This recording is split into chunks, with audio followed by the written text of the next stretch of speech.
right, everybody. Welcome on in, NorCal Sports Network. What a day in sports, and it's not over. It's not even over, Los. It's halftime of the Cal Bears taking on the number 8 ranked Miami Hurricane. Crazy. And it's 21-10 Cal. So this is going to be a short, quick little show, guys. We'll do another one after the Cal-Miami game.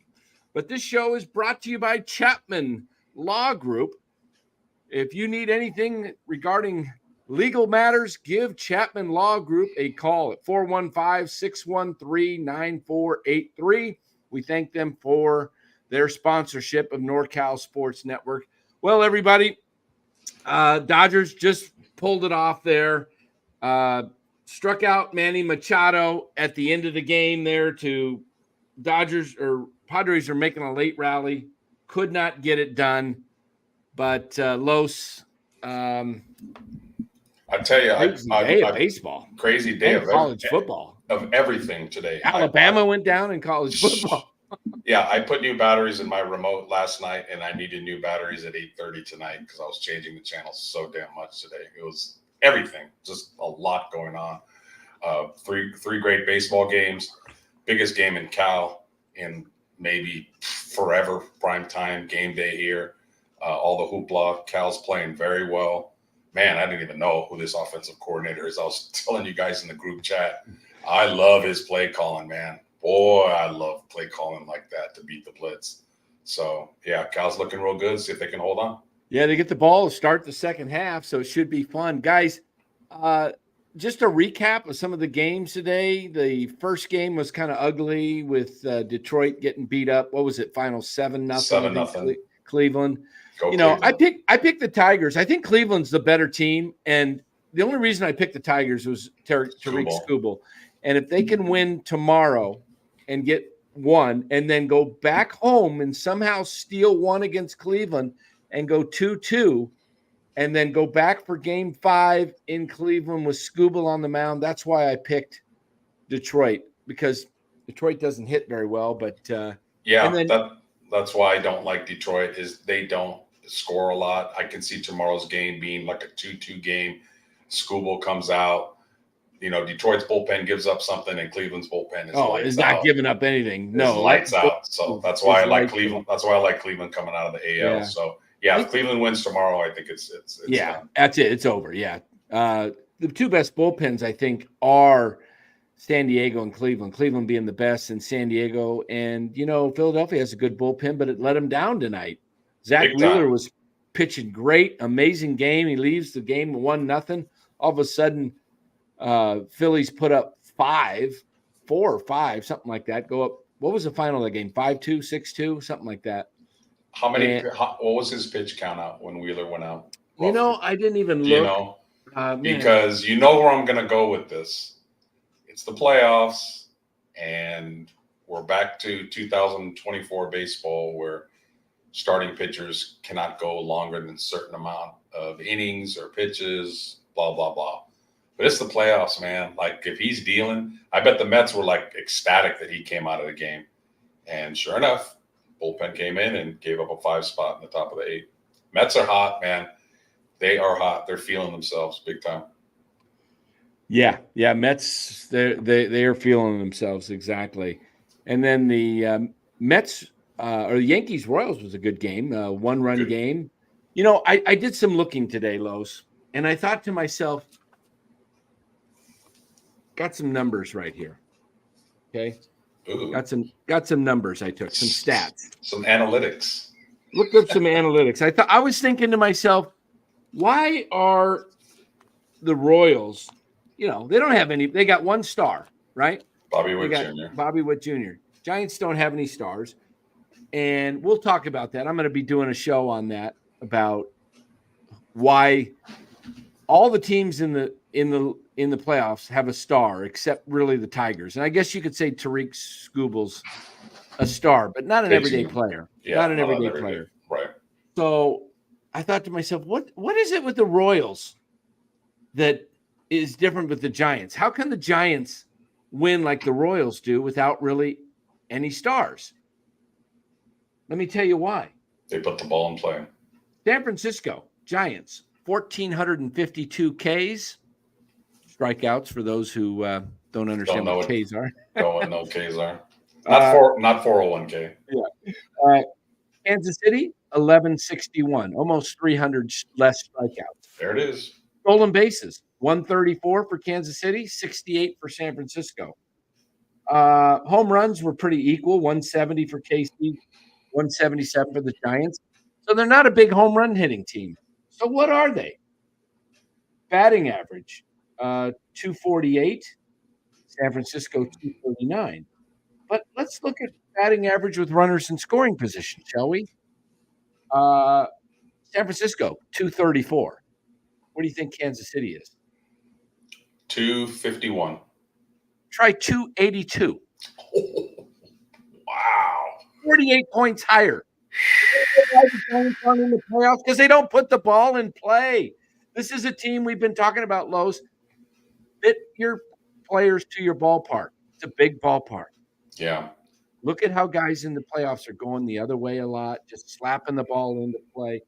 I really hope Posey sees what we see. Yeah, because he lived it in those 3 championships. Yeah. How about with runners in scoring position? Strikeouts. 265 times the Royals struck out with runners in scoring position. How many times do you think the Giants struck out? 430. A little high. Yeah, you're 333. But still, 35 plus 33, 68 more times with runners in scoring position. Well, there's a lot of runs out there. How about RBIs with runners in scoring position? Giants had 451. Kansas City, 533. Okay, that's pretty much the difference in the ball clubs because, pitching's probably a little better with Kansas City too, but Giants didn't build their team right. And that's why Farhan's gone. And that's why Buster Posey's got to find a guy to build the team around what you have. You're not going to make your team a home run hitting team. One of the saddest. Yeah, one of the saddest but true statements they made on the broadcast for the Padre-Dodger game was Padre-Dodger rivalry is an elite rivalry now. It has officially, in the last few years, replaced the Giants-Dodgers rivalry. Oh, yeah. It's replaced it because the Giants-Dodgers is not a rivalry anymore because it's one-sided. Because San Francisco Stadium is taken over by Dodger fans. Dodger Stadium has Dodger fans, obviously. So until the Giants get relevant again, that rivalry is way down the list, and that's sad. That's really sad, but it's true. You can't argue.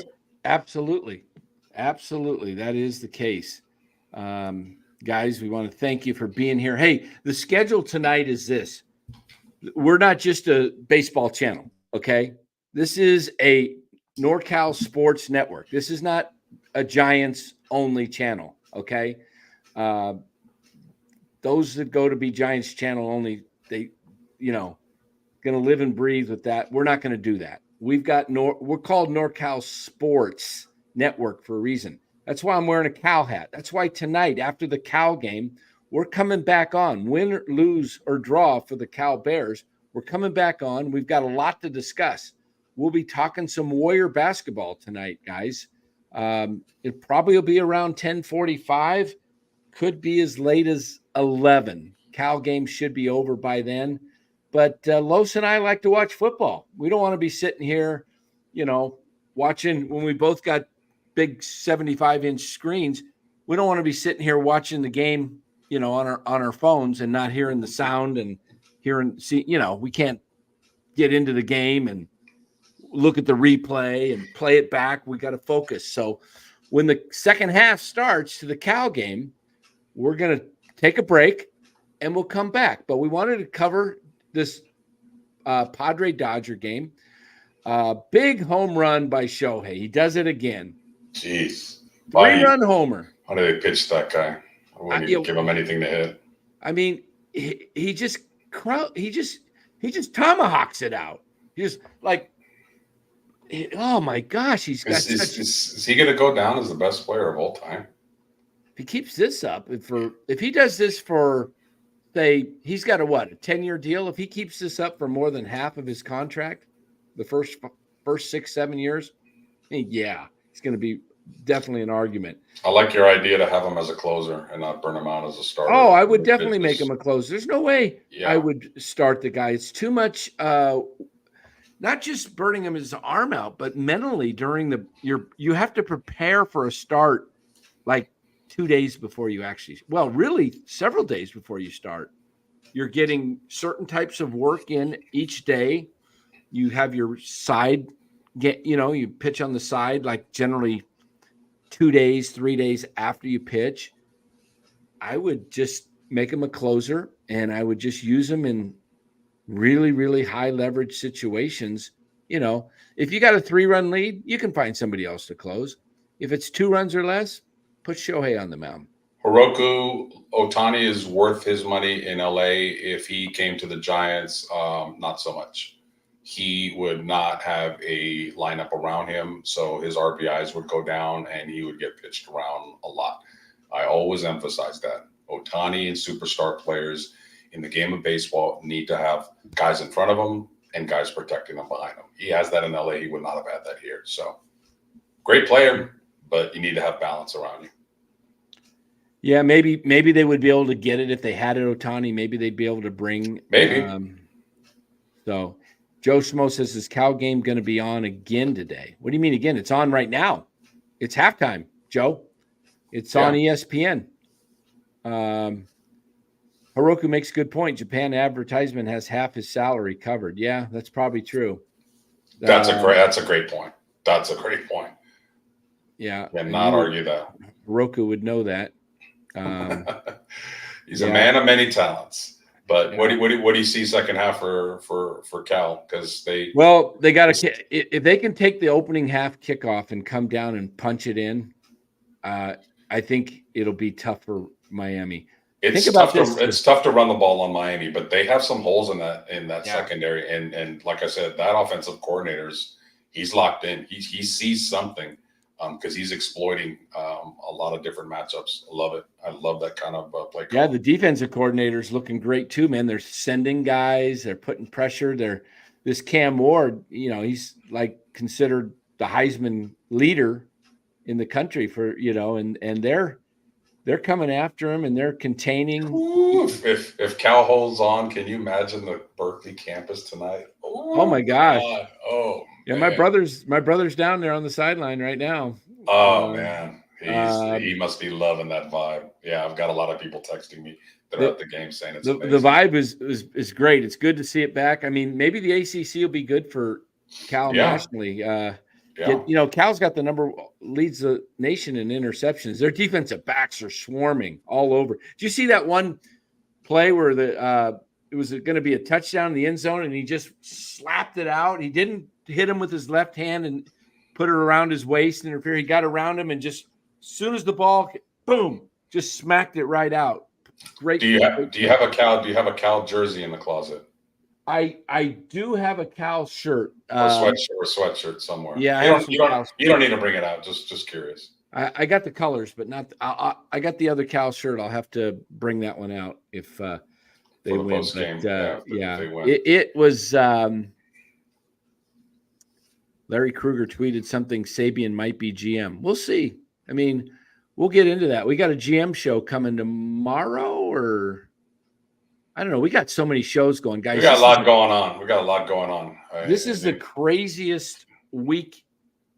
I mean, these next few weeks, you got basketball, NBA basketball started up. Warriors won tonight, 91-90. We'll touch on that tonight. You got college football. You got the NBA playoffs. You got the NFL tomorrow.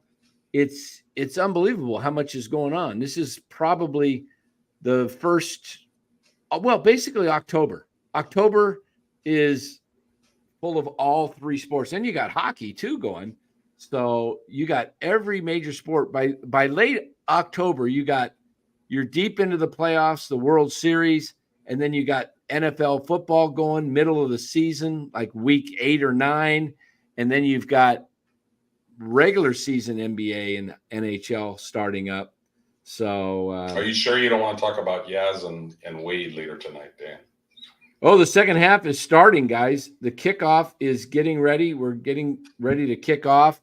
So we're going to kick this off too, like in sayonara. But guys, we'll be back.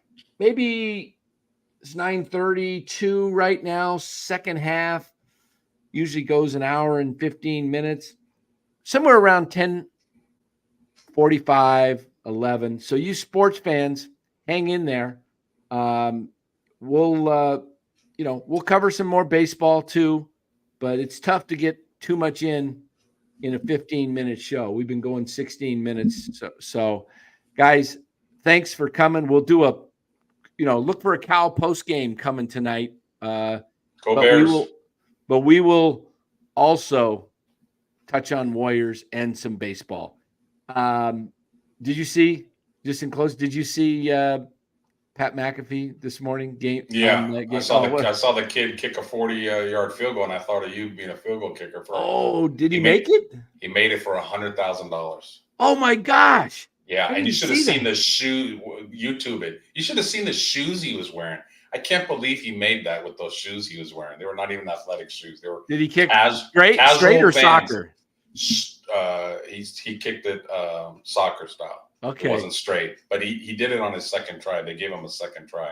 Wow. It was just a line drive, like a 33-yard field goal. 100 G's. My goodness. 33. I could still do it for 33. Once I get man.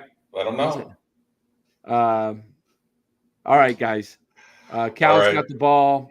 2nd and 10. First pass was incomplete. Mendoza, who was 3 minutes from the Miami campus, got shunned by Miami. He wanted to play at Miami. They didn't give him the job. Now I love when the West Coast beats the East Coast, because the East Coast always thinks the West Coast doesn't matter. So yeah, go get this W, Cal. Yeah. All right, guys. We'll come back tonight about 10:45. Thanks for joining NorCal Sports.